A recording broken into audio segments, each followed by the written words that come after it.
বন্ধুরা আবারও আমি আপনাদের মাঝে নিয়ে চলে এলাম আমের একটি মজাদার রেসিপি নিয়ে। সালুস ফুড প্যারাডাইসে সকলকে স্বাগত জানাই। আশা করছি সকলে ভালো আছেন, আমরাও ভালো আছি। বন্ধুরা গরমের দিনে এখন তো আমের সিজন, তাই জন্য আমি আমেরই আজকে আচার রেসিপিটা আপনাদের সঙ্গে শেয়ার করব। এখানে আমি 5 রকমের জিনিস দিয়ে এই আচারটা করব। আশা করছি আপনাদের ভিডিওটা সকলের ভালো লাগবে। ভালো লাগলে অবশ্যই লাইক করবেন আর অনেক বেশি বেশি করে শেয়ার করে দেবেন। আর যদি আপনি ইউটিউব থেকে দেখেন চ্যানেলটিকে সাবস্ক্রাইব করে আমার পাশে থাকবেন। আর যদি ফেসবুক থেকে দেখেন অবশ্যই কিন্তু পেজটিকে ফলো করে আমার সাথে থাকবেন। বন্ধুরা আমার চ্যানেলে কিন্তু আরও অন্যান্য ধরনের রেসিপি দেওয়া আছে, চাইলে আপনারা চেক করে নিতে পারেন। চলুন তাহলে কথা না বাড়িয়ে শুরু করা যাক আজকের এই রেসিপি।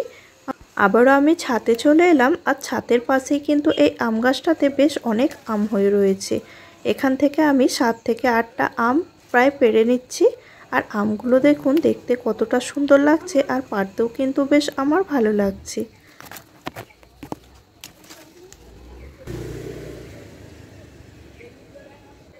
এখানে আমি প্রায় 7 থেকে 8টা আম পেড়ে নিয়েছি। এবার আমগুলোকে খুব ভালোভাবে জলে ওয়াশ করে নেব। আর তার সঙ্গে কিছু সবজিও অন্যান্য নিয়েছি। এখানে নিয়েছি গাজর, আদা, পাকা নিয়েছি এরকম মোটা কাঁচা লঙ্কা, আর নিয়েছি 5 থেকে 6 পিসের মতো পাকা এইরকম পাতিলেবু। খুব ভালোভাবে কিন্তু ওয়াশ করে নেব। ওয়াশ করে নেওয়ার পর ভালোভাবে জলটা ঝরিয়ে নিতে হবে। আর যদি আমের বা অন্যান্য সবজির গায়ে জল লেগে থাকে অবশ্যই একটা কাপড়ের সাহায্যে শুকনো করে মুছে নিতে হবে। এবার দেখুন বন্ধুরা আদাটাকে খুব ভালোভাবে খোলাটাকে ছাড়িয়ে নিয়ে এভাবে লম্বালম্বি করে আমি আদাগুলোকে কেটে নিচ্ছি। এবার আমি লঙ্কাটাকে এরকম এক সাইডটা চিড় দিয়ে নেব, তাহলে মশলাগুলো খুব সুন্দরভাবে ঢুকে যাবে। লেবুটাকেও আমি এইভাবে কিউব আকারে ছোট ছোট করে কেটে নেব। আপনারা চাইলে এগুলো বড়ও রাখতে পারেন।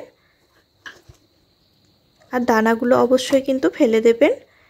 আমটাকেও আমি খোলা সমেতই কাটবো, খালি সামনের অংশটা কেটে বাদ দিয়ে দিলাম।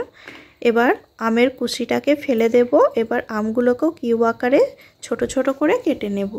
আপনারা আপনাদের পছন্দ অনুযায়ী কিন্তু কেটে নিতে পারেন। আমি এখানে একটা পিসকে 3 ভাগে ভাগ করছি। এভাবে করেই সব আমগুলো আমি কেটে নেব। দেখুন এরকম কিউব আকারেই কিন্তু কেটে নিয়েছি। এবার আমি গাজরটাকেও কেটে দেখিয়ে দেব। গাজরেও কিন্তু বন্ধুরা খোলা সমেতই কাটছি, কিন্তু যেই সব জায়গাগুলোতে একটু কালো কালো লাগছিল সেগুলো আমি ছিলে নিয়েছিলাম। সব আমার কেটে নেওয়া হয়ে গেছে। আম, গাজর, পাতিলেবু, লঙ্কা, আদা সবই কেটে নেওয়া হয়ে গেছে। এবার এগুলোকে একটা জালিদার পাত্রের মধ্যে আমি ঢেলে নেব। আর এটাকে ছাদের মধ্যে রৌদ্রে প্রায় 4 থেকে 5 ঘন্টার মতো আমি শুকিয়ে নেব। বন্ধুরা খেয়াল রাখবেন আচারে যেন একটুকু পরিমাণও জল না কোথাও লেগে থাকে, তাহলে কিন্তু আচারটা বেশি দিন থাকবে না, সেটা নষ্ট হয়ে যাবে। বন্ধুরা 5 ঘন্টা পর দেখুন এগুলো অনেকটাই শুকিয়ে গেছে, একটুও কিন্তু এদের মধ্যে জল লেগে নেই। এবার আমি একটা কড়াই নিয়েছি, আর কড়াইয়ের মধ্যে দিয়ে দেব 1 লিটারের সামান্য কম সরষের তেল। এবার হাই ফ্লেমে তেলটাকে খুব ভালোভাবে ফুটিয়ে নিতে হবে। যখন দেখবেন তেলের মধ্য থেকে ধোঁয়া বের হয়ে যাচ্ছে তখন কিন্তু গ্যাসের ফ্লেমটা অফ করে তেলটাকে ঠান্ডা হতে দেবেন। এভাবে করে তেলটা গরম করে নিলে তেলের যে একটা কাঁচা স্মেল থাকে সেটা কিন্তু আর বের হয় না।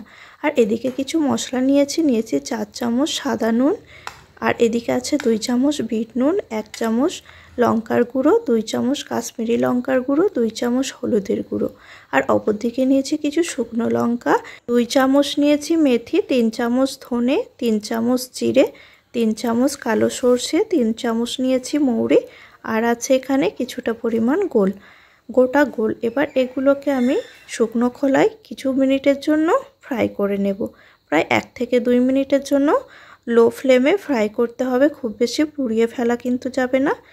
দেখুন ফ্রাই করে নেওয়া হয়ে গেছে, একটু ঠান্ডা হতে দেব। তারপরে এর একটা আমি দারদারা পেস্ট বানিয়ে নেব।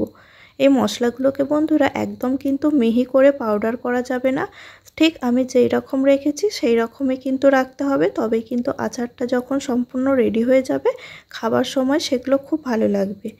এবার বাকি অন্যান্য মশলাগুলো একসঙ্গে অ্যাড করে দেব। এবার একটা চামচের সাহায্যে খুব ভালোভাবে মিক্স করে নেব। খুব ভালোভাবে আমার মিক্স করে নেওয়া হয়ে গেছে। বন্ধুরা এখানে আরেকটি পাত্রের মধ্যে আমি নিয়েছি 2 চামচ জোয়ান, 2 চামচ কালো জিরে, এগুলোকে হালকা রোস্ট করে নিয়েছিলাম। এবার এই ছোট বাটনাটার সাহায্যে একটু দারদারাভাবে একটু থেতো করে নেব। খুব বেশি কিন্তু মিহি করার দরকার নেই, এরকম গোটা গোটাই থাকবে। আর এখানে সামান্য পরিমাণ নিয়েছি ভিনেগার, সেটাও আমি আচারের মধ্যে অ্যাড করব। আর দেখুন তেলটা এখন আমার পুরোপুরি ঠান্ডা হয়ে গিয়েছে। এবার একটা বড় পাত্র নিয়েছি, সেই পাত্রের মধ্যে আমি কিন্তু মশলাগুলোকে ফার্স্ট ঢেলে দেব। এবার এর মধ্যে দিয়ে দেব কালো জিরে আর জোয়ান। আর এই বোতলের মধ্যে আমার প্রায় 3 থেকে 4 চামচের মতো ভিনেগার ছিল, সেটাকেও অ্যাড করে দিলাম। এবার 2 থেকে 3 চামচের মতো তেল, সরষের তেল নিয়ে খুব ভালোভাবে আগে মশলাটা হাতের সাহায্যে মিক্স করে নেব।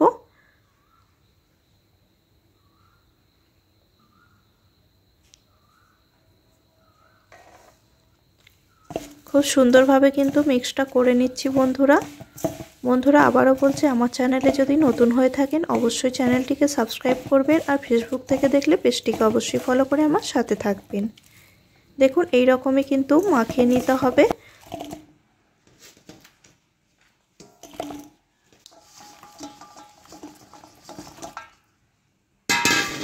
এবার সব কিছুকে মশলার সঙ্গে হাতে করে প্রেস দিয়ে দিয়ে খুব সুন্দরভাবে কিন্তু মাখিয়ে নিতে হবে। আর বন্ধুরা যখন আমটা এইভাবে মাখাবেন, চামচের সাহায্যে কিন্তু ভালোভাবে মাখানো যাবে না, তার জন্য হাতে একটা গ্লাভস ইউজ করবেন, তাহলে কিন্তু আপনার এই আচারটা অনেক দিন পর্যন্ত প্রায় 1 বছর মতো সংরক্ষণ করে রেখে দিতে পারবেন। আর যদি এমনি হাতে করেন তাহলে কিন্তু আচারটা খারাপ হয়ে যাওয়ার সম্ভাবনা থাকবে। দেখুন খুব সুন্দরভাবে কিন্তু আমার মাখিয়ে নেওয়া হয়ে গেছে।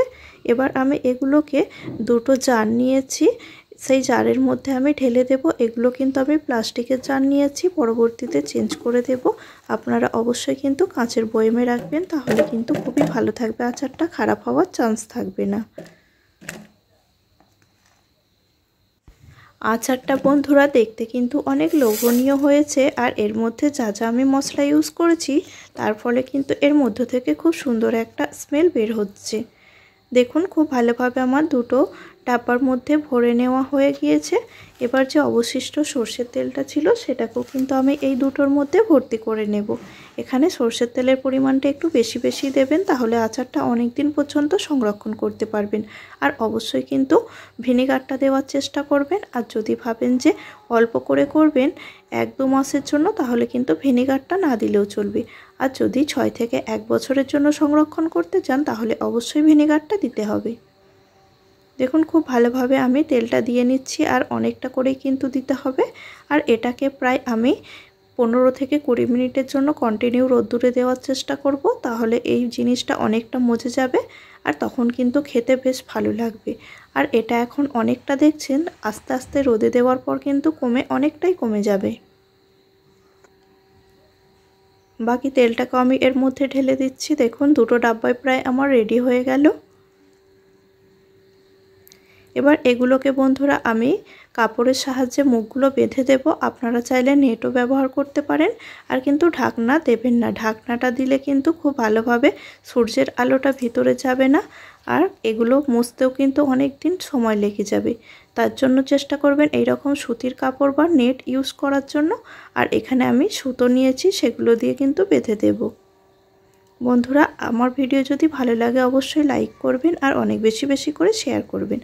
আজকের মতো এখানেই শেষ করলাম। সকলে ভালো থাকবেন, সুস্থ থাকবেন।